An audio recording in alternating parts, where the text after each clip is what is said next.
La chancelière allemande Angela Merkel et le président français Emmanuel Macron ont proposé ce lundi un plan de relance de l'économie européenne. Abdelouab Fersaoui, chef de file de mouvement anti-régime en Algérie, a été libéré de prison ce lundi. Voilà pour les titres, tout de suite le journal. Madame, Messieurs, bonsoir. Nous sommes le mardi 19 mai. Vous regardez Ados TV et vous faites bien. On démarre ce journal avec cette information en France. Le Conseil scientifique n'est pas opposé à la tenue du second tour des élections municipales en juin, mais juge nécessaire une nouvelle évaluation des conditions sanitaires 15 jours avant la date retenue du scrutin, selon l'avis rendu au gouvernement et publié ce mardi 19 mai.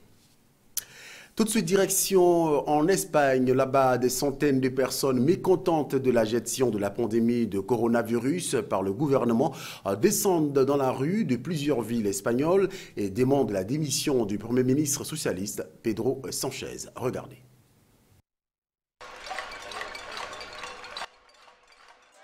Des centaines de personnes mécontentes de la gestion de la pandémie de coronavirus par le gouvernement descendent dans les rues de plusieurs villes espagnoles. Avec des casseroles à la main, ils demandent la démission du Premier ministre socialiste Pedro Sánchez.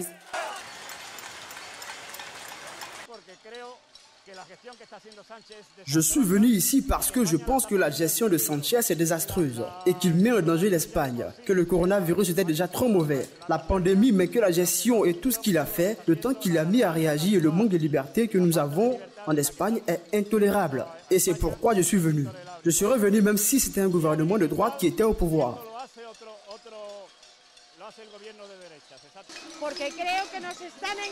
Je pense qu'ils nous arnaquent de manière éhontée, qu'ils ne prennent pas les moyens appropriés, qu'ils ne nous testent pas parce qu'ils ne font rien, parce qu'ils ont acheté les tests à l'étranger alors qu'ils auraient pu les acheter ici en Espagne et, en plus, la seule chose qu'ils veulent faire, c'est nous escroquer et nous ruiner parce que les gens doivent travailler. Et on ne peut pas le faire, on ne peut pas rester enfermés chez nous.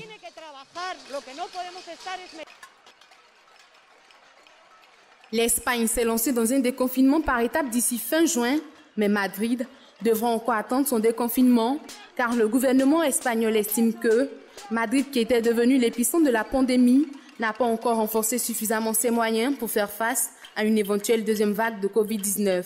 Parmi les pays les plus touchés par la pandémie, l'Espagne a ainsi recensé ce lundi le nombre de morts quotidiennes du virus le plus bas depuis 2 mois. Le total remonte donc à 27 709 décès d'après le ministère de la Santé.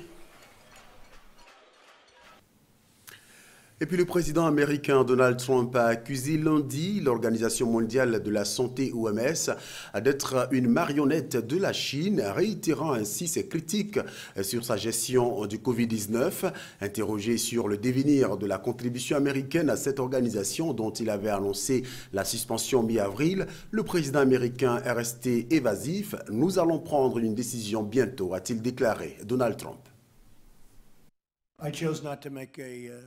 J'ai choisi de ne pas faire de déclaration aujourd'hui. Je leur ferai une déclaration dans un avenir proche, mais j'ai choisi de ne pas faire la déclaration. Je pense qu'ils ont fait un travail très regrettable récemment et encore une fois, les États-Unis les payent 450 millions de dollars par an. La Chine leur donne 38 millions de dollars par an et ils sont une marionnette de la Chine. Ils sont centrés sur la Chine, pour le dire plus gentiment, mais ils sont une marionnette de la Chine. Voilà, c'était le président Donald Trump. En réponse à cette déclaration, donc, la Chine a accusé mardi Donald Trump de se soustraire à ses obligations envers l'Organisation mondiale de la santé OMS. Pour le porte-parole du ministère chinois des Affaires étrangères, Zhao Lijian, cette démarche visait, je cite, à salir les efforts de la Chine face à l'épidémie du Covid-19. On l'écoute. Les États-Unis tentent de se servir de la Chine comme d'un enjeu pour se soustraire de leurs responsabilités et négocier leurs obligations internationales envers l'OMS. Il s'agit d'une erreur de calcul et les États-Unis ont choisi la mauvaise cible. La lettre ouverte du dirigeant américain que vous avez mentionnée est pleine d'allusions, de peut-être et de possibles, et tente d'utiliser des méthodes spécieuses pour tromper le public, à atteindre les objectifs visant à salir les efforts de la Chine en matière de lutte contre le virus et à fuir la responsabilité de la réponse insuffisante des États-Unis eux-mêmes. Tout ça est futile. Voilà, et la guerre commerciale entre ces deux grands pays, ces deux grandes puissances se poursuit. Emmanuel Macron et Angela Merkel ont échangé par visioconférence pendant 1h30 lundi, hier. Au menu de leur discussion, la réponse européenne du couple franco-allemand à la crise européenne liée à la pandémie du Covid-19. Paris et Berlin veulent guider l'UE avec un plan de 500 milliards d'euros pour éviter la récession et d'API. Pour soutenir une reprise durable qui renforce la croissance dans l'Union européenne, l'Allemagne et la France soutiennent la création d'un fonds de relance ambitieux dans le cadre du prochain budget de l'Union européenne doté de 500 milliards d'euros. Paris comme Berlin proposent donc que ce soutien soit financé par des emprunts de la Commission sur les marchés au nom de l'Union européenne. Et cet argent sera ensuite reversé en dépenses budgétaires aux pays européens et aux secteurs et régions les plus touchés. Ce plan va constituer alors un pas inédit vers une mutualisation de la dette au niveau européen à laquelle Berlin, mais aussi des pays de l'Europe du Nord, ont longtemps été hostiles. La France et l'Allemagne se positionnent en faveur de la solidarité européenne, a souligné Merkel en reconnaissant que la proposition était courageuse et susceptible de s'attirer des critiques, notamment en Allemagne. Ces 500 milliards viendront donc s'ajouter aux 500 milliards déjà décidés par les ministres de la Finance de la zone euro. Au total, l'Europe débloquera environ 1 000 milliards d'euros pour contrer la récession historique qui se profile pour 2020 dans la zone euro, soit moins 7,7% selon les dernières prévisions de la Commission. Voilà, 1 000 milliards misés sur la table. On dira que les deux leaders européens ont fait fort. Les habitants d'une ville pauvre de la banlieue de Santiago du Chili, El Bosque, ont affronté lundi la police pour protester contre les pénuries alimentaires en temps de confinement pour cause d'épidémie de coronavirus. Grâce à ci. Les manifestants, portant pour la plupart une capuche et un masque, ont lancé des slogans hostiles et exprimé leur mécontentement à un gouvernement de droite qui, d'après eux, les délaisse. Des barricades ont été dressées et la violence allait jusqu'à des affrontements à coups de bâton et des jeux de pierre du côté des manifestants, de gaz lacrymogène et de canons à eau du côté des forces de l'ordre qui ont fait état de 3 interpellations. Je suis une toiletteuse pour chiens. J'ai un petit commerce et je ne reçois aucune aide du bonus du gouvernement. J'ai 4 enfants. Je ne reçois pas d'aide parce que j'ai ma propre affaire. Alors, le gouvernement ne m'aide pas. C'est pourquoi beaucoup de gens ici qui sont des micro-entrepreneurs ne perçoivent aucune aide. En ce moment, je fais chauffeur de taxi. Mon outil de travail est à l'arrêt parce que qui je pourrais prendre pour une course? Le gouvernement du président Sébastien Pinera avait décrété vendredi le confinement de toute la population de la région de la capitale qui concentre 80% des cas de coronavirus du pays. Mais depuis des mois déjà, l'activité économique a été ralentie pour tenter de freiner l'épidémie. À l'aide, de la nourriture. Ce n'est pas à cause de la quarantaine. On a besoin d'aide, de nourriture. C'est de la nourriture que les gens demandent en ce moment. Avant même la crise sanitaire, le Chili, pays de 18 millions d'habitants, avait connu de longs mois d'agitation sociale et de violence, partie de l'annonce en octobre d'une hausse du prix du ticket de métro à Santiago. Et le président russe, quant à lui, a reconnu hier lundi une situation grave dans la République russe du Daghestan, quelques jours après qu'un responsable local eut admis que des centaines de patients y étaient morts, probablement des suites du Covid-19. C'était lors d'une visioconférence avec les responsables locaux et fédéraux. Ces derniers jours, le système de santé de la région Daghestan a été soumis à de fortes pressions, malgré les efforts dévoués des médecins et des infirmières. Et le nombre de conséquences tragiques a augmenté, y compris parmi les membres du personnel de santé eux-mêmes. Je compte sur vous, chers amis, peuple daghestanais, et je veux que vous sachiez et soyez assurés que toute la Russie sera avec le Daghestan maintenant. C'est une période difficile que nous passerons ensemble, et ce sera toujours le cas. Nous ferons tout pour vous aider à faire face à ce malheur commun. Voilà, c'était Vladimir Poutine, le président russe.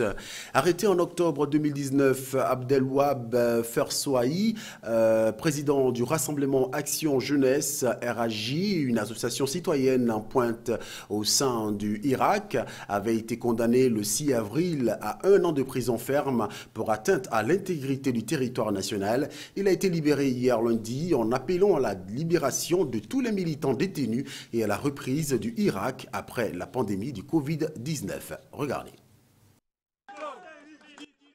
À sa sortie de la prison d'El Harrach à Alger, Abdelwahab Fersouahi a déclaré aux médias que sa liberté ne sera complète qu'après la libération des autres détenus, car il y a encore des militants en prison. Je suis content de retrouver ma liberté et de retourner auprès de ma famille, mes amis et mes proches. En tant que militant et membre du mouvement populaire, ma liberté ne sera pas complète sans la libération de tous les détenus au niveau national. Un autre militant du Irak, Ibrahim Dawadji, condamné en début avril à 6 mois de prison ferme pour incitation à attroupement non armé, a également été libéré ce lundi après que sa peine a été transformée dimanche en sursis.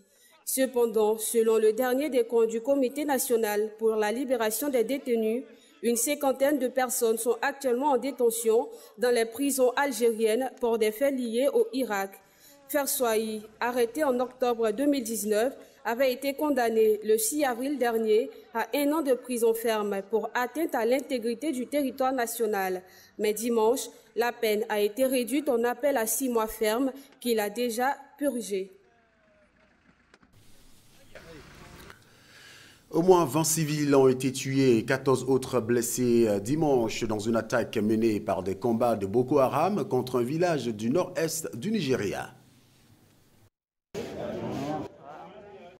Les rebelles, arrivés à bord de plusieurs pick-up, ont tiré au lance-roquettes sur le village de Gadigana dans l'état du Borno, en proie à une mutinerie djihadiste qui dure depuis plus de 10 ans, alors que les habitants s'apprêtaient à rompre le jeûne du Ramadan. Ce sont au total 20 personnes tuées, 14 personnes grièvement blessées et plusieurs bâtiments détruits par les combattants de Boko Haram, a déclaré le responsable d'une milice locale engagée aux côtés de l'armée contre les djihadistes. Boko Haram a commencé à tirer sporadiquement avant d'atteindre le camp militaire. L'avion est arrivé et a riposté. En conséquence, ils se sont contentés de tirer sporadiquement sur la ville. Jusqu'à présent, nous avons évacué environ 25 personnes et en avons enterré une douzaine. Nous ne pouvons pas préciser les chiffres, mais pour ces personnes, nous les avons amenées pour un traitement immédiat. Les conflits avec les djihadistes de Boko Haram a fait plus de 36 000 morts depuis 2009 dans le nord-est du Nigeria et près de 2 millions de personnes ont dû fuir leur foyer. Les autorités nigériennes ne font pas de la différence entre Boko Haram et ISWAP, qualifiant indifféremment les combattants djihadistes comme des éléments de Boko Haram. Gadigana, situé à 50 km seulement de Maïdougouri, a été ciblé à plusieurs reprises par les djihadistes. En février, des rebelles avaient tué un soldat. En bref, au Bénin, à Cotonou, la Cour d'appel a rendu son verdict ce mardi dans l'affaire du journaliste d'investigation Ignace Sossou. Il a été condamné à 12 mois de prison, dont 6 mois fermes, ainsi qu'à une amende de 500 000 francs CFA. Selon son avocat, maître Brice Oussou, il devra recouvrer sa liberté le 24 juin prochain. Ses collègues venus le soutenir, tout comme ses avocats, se sont dit déçus. Le rédacteur en chef adjoint de Bénin Web TV dit regretter son maintien en détention et confie qu'Ignace manque à la rédaction. Petit mais costaud, les 17 députés à l'origine de la création du nouveau groupe Écologie, Démocratie, Solidarité à l'Assemblée ont mis en avant mardi leur volonté d'œuvrer au monde d'après dans ce moment de bascule historique lié à la crise du coronavirus avec cette terrible crise du Covid-19.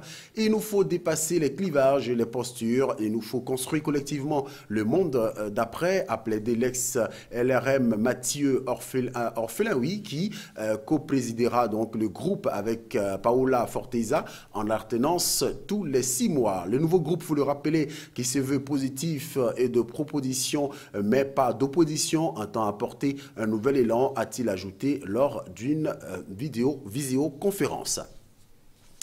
Et bien voilà, c'est donc ici que se referme ce 19h30 à retrouver sur a12television.com et notre application mobile téléchargeable sur Google Play. Merci de nous avoir suivis. Bon début de semaine à tous et à toutes.